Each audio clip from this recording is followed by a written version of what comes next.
নমস্কার, এনটিভি ডাব্লিউবিতে আবারও আপনাদের সবাইকে স্বাগত জানাচ্ছি।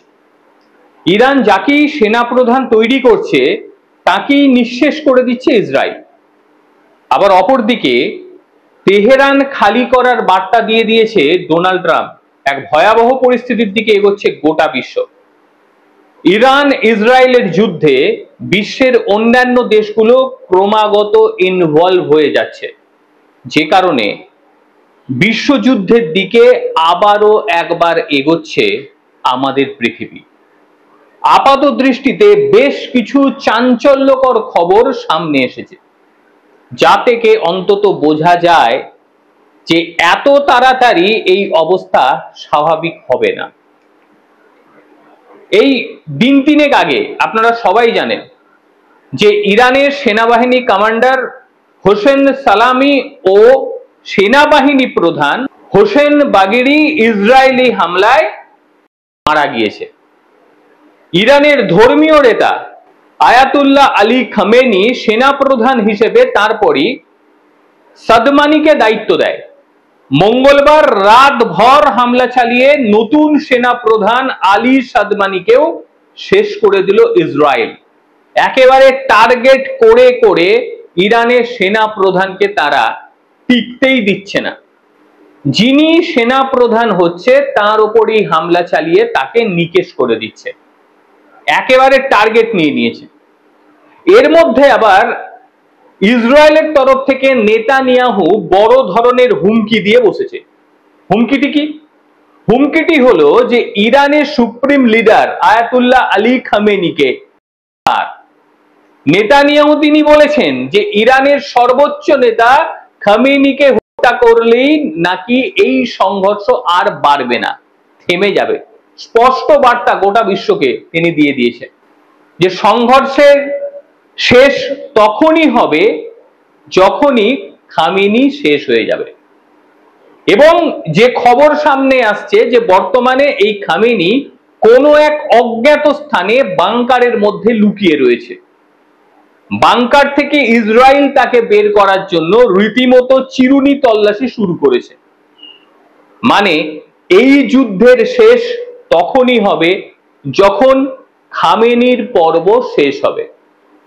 আর ইসরায়েল যে বক্তব্য দেয় সেই বক্তব্যের সপক্ষে এরা কি কি কাজ করতে পারে এটা গোটা পৃথিবী জানে। এই 6 দিনের মধ্যে এই যে সংঘাত, এই 6 দিনের যে সংঘাত, এই সংঘাত আরো তীব্রতার জায়গায় পৌঁছবে এবং ভয়াবহ লড়াইয়ের দিকে যাবে যতক্ষণ না ইরানের সর্বোচ্চ নেতা আয়াতুল্লাহ খামেনি পর্বটা শেষ হচ্ছে। অপরদিকে ইসরায়েলের প্রতি কোনো ক্ষমা নয় এমন কথা এক্স হ্যান্ডেলে পোস্ট করে হুঁশিয়ারি দিয়ে দিয়েছে খামেনি। অর্থাৎ দুপক্ষের তরফ থেকেই কিন্তু চলছে উত্তর, প্রতি উত্তর, পাল্টা উত্তর, এই সমস্তগুলো চলছে। এবার ইরানের উপরে ডিজিটাল স্ট্রাইকও ঘটিয়ে দিল ইসরায়েল। শুধুমাত্র মিসাইল বা বোমা নিয়ে হামলা নয়, এবার তারা ইরানের ব্যাংকের উপরে সাইবার হামলা চালালো এবং ইরানের রাষ্ট্রায়ত্ত ব্যাংক সেপাহ তাতে তারা সাইবার হামলা চালিয়ে দিয়েছে। মানে ইসরায়েলি যে হ্যাকার গোষ্ঠী রয়েছে তারা সেখানে হামলা চালিয়েছে। অভিযোগ যে এই ব্যাংকটি থেকেই নাকি জঙ্গিদের অনুদান পাঠানো হতো। সমস্ত তথ্য মুছে ফেলেছে। গোটা ইরাক স্তব্ধ হয়ে গেছে ব্যাংকিং পরিষেবা থেকে। কি পরিস্থিতি একবার ভেবে দেখুন সেখানকার সাধারণ মানুষের। তারা কোন রকম টাকা কড়ি যেগুলো ব্যাংকে ছিল সেগুলো পুরো মাত্রায় শেষ হয়ে গিয়েছে, ডিলিট হয়ে গিয়েছে, কোনো অঙ্ক আর সেখানে নেই। ধরুন কেউ হয়তো সেখানে জমিয়ে রেখেছিল কয়েক লক্ষ টাকা, কয়েক কোটি টাকা, নিমেষে শেষ। সেই হামলায় আর কিচ্ছু অবশিষ্ট নেই, সব শেষ হয়ে গিয়েছে। অপরদিকে ডোনাল্ড ট্রাম্প তিনি আবার এক কাণ্ড ঘটিয়ে বসে রয়েছেন। তিনি তেহরানকে খালি করার বার্তা দিয়ে বসে রয়েছেন। একেবারে সোশ্যাল মিডিয়ায় পোস্ট করে তিনি বলে দিয়েছেন যে ইরানের রাজধানী থেকে সবাইকে সরে যাওয়ার বার্তা দিচ্ছি। তিনি লিখেছেন যে ইরানের চুক্তি স্বাক্ষর করা উচিত ছিল, যা ঘটেছে সেটা লজ্জার, মানুষের প্রাণহানি হচ্ছে। আমি শুধু বলবো ইরান পরমাণু অস্ত্র তৈরি করতে পারবে না, মানেটা স্পষ্ট। একেবারে স্পষ্টভাবে তারা ইসরায়েলের সঙ্গ দিচ্ছে এবং ইসরায়েল যেটা বলছে সেইটাই মনে প্রাণে বিশ্বাস করছে ডোনাল্ড ট্রাম্প, যে কারণে তিনি আবার বলছেন যে যত দ্রুততার সঙ্গে সম্ভব তত দ্রুততার সঙ্গে তেহরান ছাড়ুন। মানে এক কথায় মিষ্টি কথা, কিন্তু হুমকিটা ভয়াবহ। তার কারণ আমেরিকা এই যুদ্ধে অংশ নিতে চলেছে, এটা স্পষ্ট। আর ট্রাম্পের এই বিবৃতির পরই তেলের দাম হু হু করে বাড়ছে। মঙ্গলবার এশিয়ার বাজারে প্রাথমিকভাবে লেনদেনের সময় তেলের দাম 2% বেড়ে গিয়েছে। কার্যত ইসরায়েল এবং ইরানের মধ্যে যে উত্তেজনা, এটা প্রশমন হওয়ার যে আশা, সেটাই জল ঢেলে দিয়েছে ডোনাল্ড ট্রাম্প এবং অনিশ্চিত হয়ে পড়েছে।